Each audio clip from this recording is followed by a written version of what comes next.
शं वरुणः शन्नो भवत्पर्यमा शन्न इन्द्रो बृहस्पतिः शन्नो विष्णुरुक्रमः ॐ शान्ति शान्ति शान्तिः।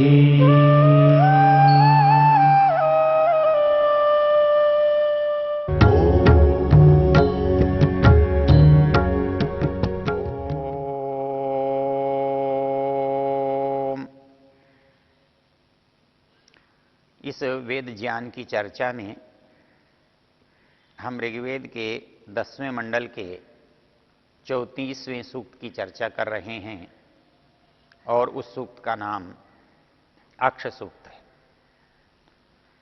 हम जानते हैं कि इसी सूक्त के कारण ये अक्ष जुए का वाचक है और इस सूक्त में जुआ खेलने वाले की मनस्थिति और उसके उपाय और न खेलने के निर्देश आदेश वेद में दिए गए हैं।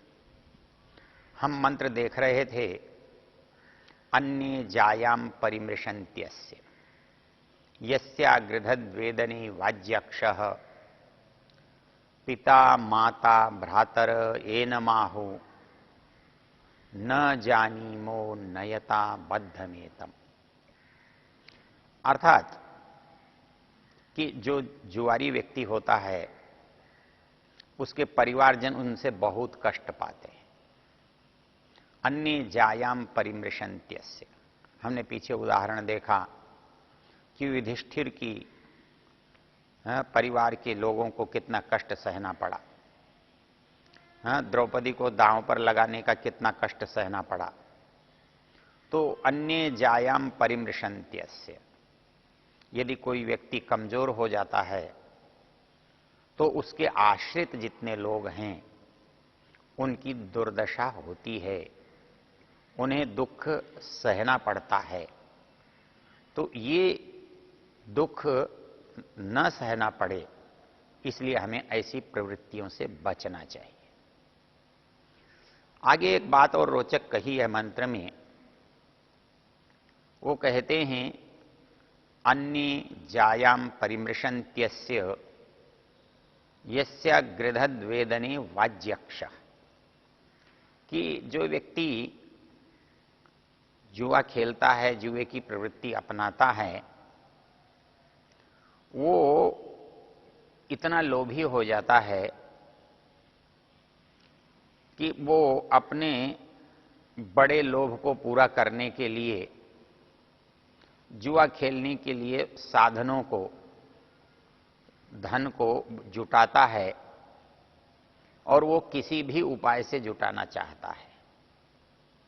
वो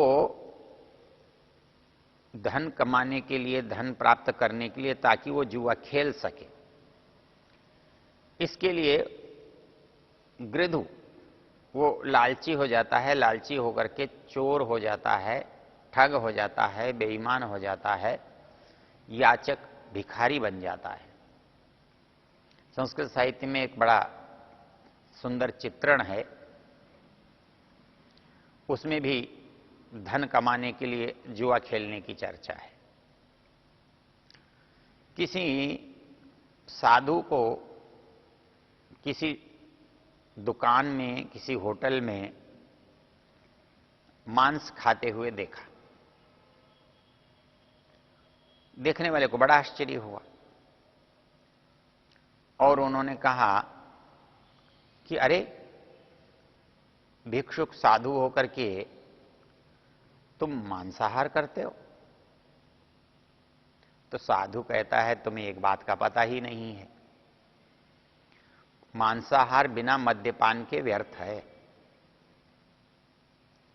मद्यपान तो करना ही पड़ता है, क्योंकि मांस और शराब का मेल है। यदि मांस खाता है, शराब नहीं पीता है, तो बोले अधूरा ही सुख उठाता है, अधूरा ही आनंद उठाता है। तो बोले अच्छा, तुम मांस भी खाते हो, शराब भी पीते हो। कहता है, अरे भले आदमी, तुझे यही नहीं पता, केवल मांस खाना, केवल शराब पीना, इतने में ही सुख थोड़ा ही पूरा हो जाता है। बोले सुख तो तब पूरा होता है इसके साथ हम वेश्यावृत्ति भी करें। कहता है, अरे साधु होकर के इतना सब करता है। लेकिन उसके मन में एक प्रश्न आया, और प्रश्न यह आया कि भाई कमाल है, होटल में मांस भी खाता है, शराब भी पीता है, वेश्या के पास भी जाता है, लेकिन ये सब काम तो बहुत पैसे से सिद्ध होने वाले हैं, इनमें तो बहुत पैसा खर्च होता है, और तू साधु है, तेरे पास पैसा कहां से आएगा? साधु हंसता है, कहता है ये भी बताने की बात है। अरे भाई पैसा दो ही तरह से आ सकता है, या तो जुआ खेलो या चोरी करके लाओ। तो धन को कमाने के लिए व्यक्ति जुआ खेलता है, और जुआ खेलने के लिए धन जुटाता है, तो उसका और कोई उपाय तो है नहीं, द्यूते न चौरियण हुआ। वो और अधिक जुआ खेलता है ताकि और धन मिल जाए, वो नहीं मिलता है तो फिर कहीं से मांगता है, मांगने पर कोई नहीं देता है तो चुराता है, द्यूतेन चौरियेण वा। कहता है यदि इतनी सब बुराइयां तुम करते हो तो तुम साधु कैसे हो? वो कहता है कि क्या बात करते हो, जब एक बुराई कर ली तो दूसरी बुराई करने में क्या परेशानी है? बुराइयों की तो परंपरा है, बुराइयों की तो श्रृंखला है। यदि इनमें से एक भी बुराई आप करोगे तो बाकी बुराइयां अपने आप होती चली जाएंगी, क्योंकि एक बुराई की पूर्ति के लिए, उसको करने के लिए एक बुराई और करनी पड़ती है। पंक्ति बड़ी रोचक है। भिक्षो मांस निषेवणम प्रकुरुषे। अरे साधु, तुम मांस खाते हो? भिक्षो मांस निषेवणम प्रकुरुषे। तो भिक्षु उत्तर देता है, किमतेन मद्यम बिना। अरे बोले तू मांस की बात करता है, लेकिन मांस का आनंद, मांस का मजा तो शराब के बिना आता ही नहीं है। किमतेन मद्यम बिना। पूछने वाला कहता है, मद्यम चापी। अरे भिक्षुक कहता है, तू एक बात और नहीं समझता। जो मद्य है ना, मद्यम चापी वरम वरमहो वारांगनाभिस्सह। ये जो मद्य है ये वारांगनाओं के साथ ही अच्छा लगता है, वेश्याओं के साथ ही अच्छा लगता है, उसके बिना इसका क्या लाभ है? जब बुद्धि भ्रष्ट होती है तभी तो सारे काम बुरे होते हैं, और सारे बुरे काम एक काम से जुड़े हुए होते हैं। भिक्षो मांस निषेवणम प्रकुरुषे किम तेन मद्यम विना मद्यम चापि वरम वरमहो वारांगनाभिस्सह। वो कहता है तासाम अर्थ रुचि। अरे वेश्याएं तो पैसे के लिए करती हैं ये काम, बिना पैसे तो तुझे कोई वहां घुसने नहीं देगा, तो पैसा कहां से आया तेरे पास? तासाम अर्थ रुचि कुतस्तव धनम। तेरे पास धन कहां से आएगा? कहता ये भी पूछने की बात है। धन के दो उपाय हैं, द्यूते न चौरिये न वा। या तो कहीं जुआ खेल कर कमा लेते हैं, और या कहीं चोरी करके कमा लेते हैं। क्योंकि धन कमाना है और आसान तरीके से कमाना है, तो आदमी कैसे कमाएगा? जुए से कमाएगा, चोरी से कमाएगा, रिश्वत से कमाएगा, ठगी से कमाएगा, यही कमाने के साधन। और महत्वपूर्ण बात क्या है कि ये पैसा बुराई का बुरे ही काम में काम आता है, क्योंकि जो बुरे संस्कारों से हमने जिस धन को कमाया है वो बुरे संस्कारों की पूर्ति के लिए प्रेरित करते हैं। एक बार एक पटवारी से भेंट हो गई, वो कहने लगा जी तनख्वाह में कुछ होता नहीं है, पैसा बहुत है। मैंने कहा भले आदमी, रोज तुम इतनी रिश्वत लेते हो, वो कहां जाती? अरे बोले बाबूजी, उस जमाने में 400-500 रुपए रोज रिश्वत होती है, उसमें बचता ही कुछ नहीं है। मैंने कहा क्यों नहीं बचता? अरे बोले शाम को जाते हैं, मुर्गा खा लेते हैं, दारू पी लेते हैं, कुछ कर लेते हैं, हाँ, कुछ रिश्वत में ऊपर के अफसर को दे देते हैं। तो बोले क्या बचता है? कुछ भी नहीं बचता। एक मजदूर तो अपने पूरे परिवार को 100 रुपए में कमाता, खिलाता, बचाता है, और एक दुष्प्रवृत्ति वाला, दुराचार वाला, बुरा व्यक्ति बहुत सारा धन लेकर भी निर्धनता की ओर चला जाता है। अच्छाई और बुराई का जो सबसे बड़ा अंतर है, अच्छाई में थोड़े से भी काम चलता है, और उस थोड़े से अच्छाई से आपके पास बहुत सारी संपन्नता आ सकती है। लेकिन एक छोटी सी बुराई आपकी बहुत बड़ी संपन्नता को, सदाचार को, सद्वृत्ति को, परोपकार को, धर्म को समाप्त कर सकती है। इसलिए कहते हैं भाई, आदमी के खाने पीने, रहने सोने के लिए धन की कभी कमी नहीं पड़ती। लेकिन यदि आपके अंदर दुष्प्रवृत्तियां हैं, दुराचार की बातें हैं, आप शराब पीते हैं, आप जुआ खेलते हैं, आप मांसाहार करते हैं, आप व्यसन करते हैं, तो फिर कितना भी धन आपके लिए थोड़ा ही होगा।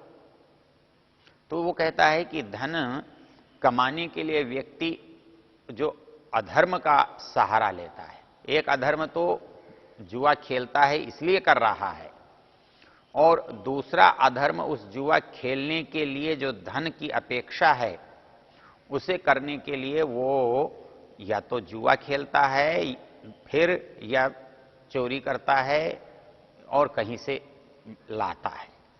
तो कहता है यस्या गृधद्वेदने वाज्यक्ष। और जब ये परिस्थिति हो जाती है तो क्या होगा? तो कहता है पिता माता भ्रातर एन माहु। तो जो हमारे बहुत प्रियजन है ना, जो सदा हमारा हित चिंतन करते हैं, हमसे प्रेम करते हैं, हमें अभिन्न मानते हैं, हमें अपना समझते हैं, तो वो जो अपनापन रखने वाले लोग हैं वो भी हमसे आंखें चुराने लगते हैं, वो हमारी उपेक्षा करने लगते हैं, और इतना ही नहीं, वो हमें अपने से अलग कर देते हैं। यदि कोई व्यक्ति ऐसा होता है ना समाज में, तो उसके माता पिता समाचार पत्र में निकलवा देते हैं, घोषणा कर देते हैं, इस व्यक्ति के लेने देने से हमारा कोई संबंध नहीं है। कोई व्यक्ति इसके साथ व्यवहार करे तो वो अपनी जिम्मेदारी पर करे। हमारा आज के बाद इस व्यक्ति से कोई हमारा संबंध, किसी तरह का लेना देना और किसी का उत्तरदायित्व नहीं है। ये बात माता पिता को भी कहनी पड़ती है। यही बात इस मंत्र में कही है। वो कहते हैं पिता माता भ्रातर एन माहु। जब जुआरी लोग उस हारे हुए जुआरी का पीछा करते हुए आते हैं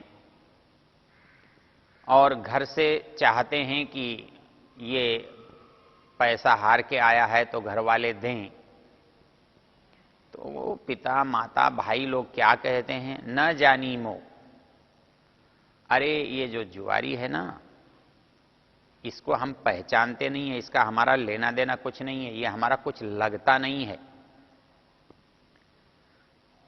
इसलिए नयताबद्ध में तुम ऐसा करो, इसको बांध के ले जाओ। यदि तुम इसको ले जाओगे तो हमें कोई आपत्ति नहीं है। कितनी विचित्र बात है कि जो माता पिता अपने बालक को इतना प्रेम करते थे, उसके लिए इतना लड़ते झगड़ते थे, यदि उसे कोई डांट देता था तो उसको जाकर डांट आते थे, उसको कोई मार देता था तो उसको पुचकारते थे, स्नेह करते थे, गोदी लेते थे। बड़ा होने पर भी जिसकी सहायता सेवा करने के लिए तत्पर रहते थे। आश्चर्य है, वही माता पिता ये कहते हैं न जानी मो, हम इसको नहीं जानते, हम इसको नहीं पहचानते। नयताबद्ध में तम, बांध के ले जाओ। अब हारे हुए व्यक्ति को जब कोई व्यक्ति मजबूर करता है, बांध के ले जाता है, तो उसकी सारी संपत्ति वो लोग हड़प लेते हैं, क्योंकि एक प्रवृत्ति ऐसी है लोभ की। इस लोभ की प्रवृत्ति में दो कारण होते हैं। व्यक्ति बहुत चाहता है और बहुत शीघ्रता से चाहता है, बिना श्रम किए चाहता है। जुआ और कुछ नहीं है।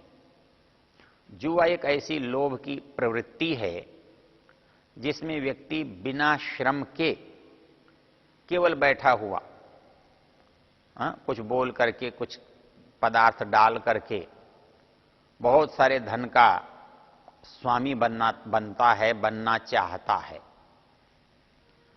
तो इस प्रवृत्ति के लिए व्यक्ति जुआ खेलता है। और वो लोभ की प्रवृत्ति, लोभ की विशेषता है, यदि किसी तरह से उसका लोभ एक बार पूरा भी हो जाता है तो मनुष्य उससे संतुष्ट नहीं होता। मनुष्य वहां विराम नहीं लगाना चाहता, उल्टा होता है। वो ये सोचता है कितना अच्छा होता जो दांव मैंने 100 रुपए के लिए लगाया है, ये लाख के लिए लगाता, करोड़ के लिए लगाता, बड़ी रकम के लिए लगाता। उसके अंदर एक और प्रवृत्ति जन्म लेती है जो उससे भी बड़ी है। इसीलिए हमारे यहां मनु महाराज ने एक बहुत सुंदर श्लोक लिखा है, न जातु काम कामानाम उपभोगे न शाम्यति, हविषा कृष्ण वर्त में व भूय ये वाभिवर्तते। हमारी जितनी प्रवृत्तियां हैं, संवेग हैं, उन संवेगों को दो तरह से पूरा किया जाता है। एक तो आवश्यकता के लिए उत्पन्न होते हैं, तो शरीर की आवश्यकता के लिए हम उसे पूरा करते हैं, करना भी चाहिए। लेकिन जब हम इच्छा करते हैं अधिक की, तो अब आवश्यकता से परे की बात हो जाती है। तो वो जो कहता है न जातु कामः कामानाम उपभोगे न शाम्यति, जो कामनाएं हैं, इच्छाएं हैं, उनकी पूर्ति करने से, उन कामनाओं का उपभोग करने से न शाम्यति, शांत नहीं हो जाती। बल्कि इसके लिए एक उदाहरण दिया है, न जातु कामः कामानाम उपभोगे न शाम्यति, हविषा कृष्ण वर्त में व भूय एवाभिवर्धते। जैसे अग्नि जो है, वो यदि उसके अंदर हम घी डालेंगे, उसके अंदर जलने वाला पदार्थ डालेंगे, तो वो समाप्त नहीं होने वाली, वो और अधिक पैदा हो जाती है। इसलिए हमारी जो प्रवृत्तियां हैं, उन पर नियंत्रण करने से ही हमें सुख मिलता है। ये इन मंत्रों में समझाया गया है।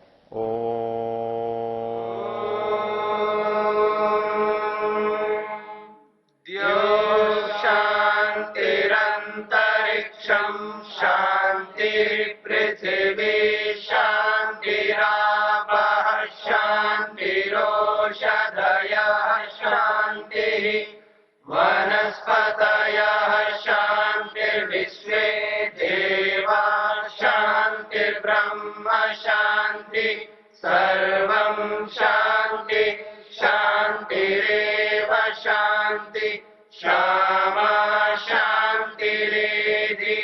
ओम शांति शांति शांति।